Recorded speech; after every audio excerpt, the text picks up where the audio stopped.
হরে কৃষ্ণ, রাধে রাধে। কেমন আছেন বন্ধুরা? আশা করি পরমেশ্বর ভগবানের অসীম কৃপায় ভালোই আছেন। বন্ধুরা, বাস্তুশাস্ত্র অনুসারে এই ৩টি গাছ যদি আমাদের বাড়িতে থাকে, তাহলে আমাদের বাড়িতে মা লক্ষ্মী বসবাস করেন না। তাই অনুরোধ করব, ভুলেও কিন্তু এই গাছগুলি বাড়িতে লাগাবেন না। বন্ধুরা, আমাদের শাস্ত্র অনুসারে কিছু জিনিস বাড়ির জন্য শুভ হয়, আবার কিছু জিনিস বাড়ির জন্য অশুভ হয়, অর্থাৎ বাড়ির উন্নতির পথে বাধা হয়ে দাঁড়ায়। আর তার মধ্যে একটি হলো এই ৩টি গাছ। এই ৩টি গাছের মধ্যে যে কোনো একটি গাছ যদি আমাদের বাড়িতে থেকে থাকে, তো আর্থিক সমস্যা, পারিবারিক সমস্যা, দুঃখ দারিদ্রতা পরিবারে লেগেই থাকে। তাই যদি বন্ধুরা এই ৩টি গাছের মধ্যে যে কোনো একটি গাছ আপনার বাড়িতে লাগিয়ে রাখেন, তাহলে অবশ্যই গাছটিকে তাড়াতাড়ি সরিয়ে ফেলুন। আর তার আগে বন্ধুরা, আপনি যদি আমার এই চ্যানেলে নতুন হয়ে থাকেন, তাহলে চ্যানেলটি সাবস্ক্রাইব করে পাশে থাকা বেল আইকনটি ক্লিক করে ভিডিওটিতে একটি লাইক দেবেন। আর কমেন্টে লিখুন, জয় শ্রীকৃষ্ণ, রাধে রাধে। নমস্কার বন্ধুরা, শ্রীকৃষ্ণের অমৃত বাণী ও অমৃত কথা এই চ্যানেলে আপনাকে জানাই সুস্বাগতম। রাধে রাধে। এবার জেনে নেওয়া যাক কোন সেই ৩টি গাছ বাড়িতে রাখা উচিত নয়। নাম্বার 1, তেঁতুল গাছ। বন্ধুরা, আমাদের বাস্তুশাস্ত্র অনুসারে তেঁতুল গাছ বাড়ির ভিতরে লাগানো অত্যন্ত অশুভ বলে মানা হয়, কারণ এই গাছ নেগেটিভ এনার্জি দ্বারা আকর্ষিত করে। তাই এর জন্য আমাদের গুরুজনেরাও বলতেন, এই গাছের মধ্যে নেগেটিভ আত্মা মানে ভূত প্রেতদের বাস হয়। আসলে বন্ধুরা, আমাদের হিন্দু শাস্ত্র অনুসারে মৃত্যুর পর যদি কোনো আত্মা মুক্তি না পায়, তো সেই আত্মাকে আমাদের হিন্দু ধর্মে প্রেত বলা হয়। আর এই প্রেতকে বিভিন্ন নামে বলে ডাকা হয়। আর এটা নোংরা জায়গা, ভাঙাচোরা পরিত্যক্ত বাড়ি, বিভিন্ন গাছপালাতে এরা বসবাস করে থাকে। আর এই জন্য আমাদের জীবনে দুঃখ, কষ্ট, দারিদ্রতা, ঝামেলা, অশান্তি এগুলো লেগেই থাকে।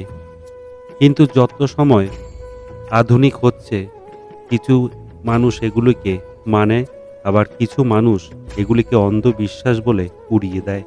কিন্তু বন্ধুরা, আমাদের ঋষিমুনিদের বলা কথা কিন্তু 100% সত্য হয়ে দাঁড়ায়।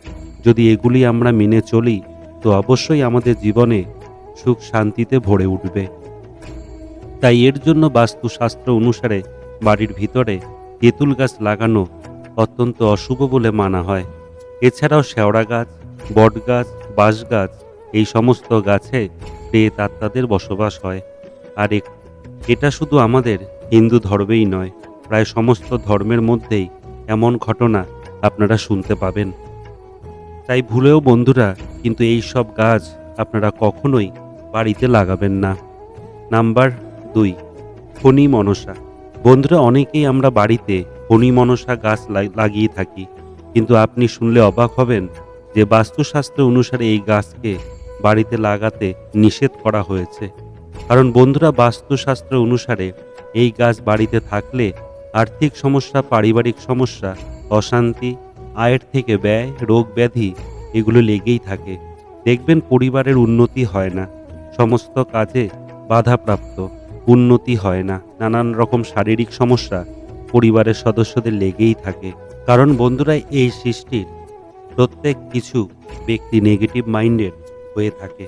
ধরুন, যদি আমরা পজিটিভ মানুষের সাথে মেলামেশা করি, তাহলে আমরা পজিটিভ হব, কিন্তু অপরদিকে কোনো নেগেটিভ মানুষের সাথে মেলামেশা যদি করি, তাহলে ধীরে ধীরে আমরা আরও নেগেটিভ হয়ে উঠব।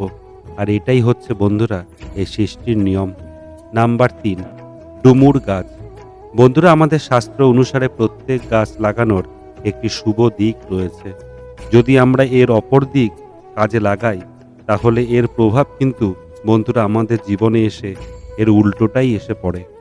যেমন বাড়ির উল্টো দিকে ডুমুর গাছ বা কলা গাছ ভুলেও লাগাতে নেই। এছাড়াও বাড়িতে কোনো রকম মোড়া গাছ ভুলেও রাখতে নেই। তো আজকের মতন বন্ধুরা এতটুকুই। দেখা হবে পরের একটি ভিডিওটিতে। রাধে রাধে। ভালো থাকুন, সুস্থ থাকুন। আর এতক্ষণ শ্রীকৃষ্ণের অমৃতবাণী, অমৃত কথার সঙ্গে যুক্ত থাকার জন্য অসংখ্য ধন্যবাদ।